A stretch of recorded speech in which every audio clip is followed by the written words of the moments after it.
ഉപരാഷ്ട്രപതി ജഗദീപ് ധൻഖറെ അധിക്ഷേപിച്ച സംഭവത്തിൽ പ്രതിഷേധം ശക്തം. പ്രധാനമന്ത്രി നരേന്ദ്രമോദി ഉപരാഷ്ട്രപതിയെ ടെലിഫോണിൽ വിളിച്ച പിന്തുണ അറിയിച്ചു.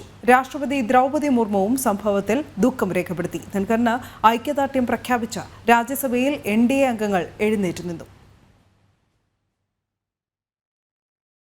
കഴിഞ്ഞ ദിവസം പാർലമെന്റ് വളപ്പിൽ നടന്ന പ്രതിപക്ഷ എംപിമാരുടെ പ്രതിഷേധത്തിനിടെയാണ് ഉപരാഷ്ട്രപതിയും രാജ്യസഭാ ചെയർമാനുമായ ജഗദീപ് ധൻഖറെ തൃണമൂൽ അംഗം കല്യാൺ ബാനർജി അധിക്ഷേപിച്ചത്. ഇതിന്റെ വീഡിയോ പകർത്തിയ വയനാട് MP രാഹുൽ സമൂഹ മാധ്യമങ്ങളിൽ ഇത് പ്രചരിപ്പിക്കുകയായിരുന്നു. ധൻഖറിനെ ഇന്ന് ടെലിഫോണിൽ വിളിച്ച പ്രധാനമന്ത്രി നരേന്ദ്രമോദി സംഭവത്തിൽ വേദന രേഖപ്പെടുത്തി. തന്റെ കടമ നിർവഹിക്കുന്നത് തുടരുമെന്ന് ജഗദീപ് ധൻഖറും പ്രധാനമന്ത്രിയെ അറിയിച്ചു.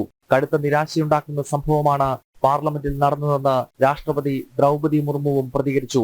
അതേസമയം ജഗദീപ് ധൻഖറിനെ അധിക്ഷേപിച്ചതിൽ പ്രതിഷേധിച്ച് ജാട്ട് സാമുദായിക സംഘടനകളും രംഗത്ത് വന്നു.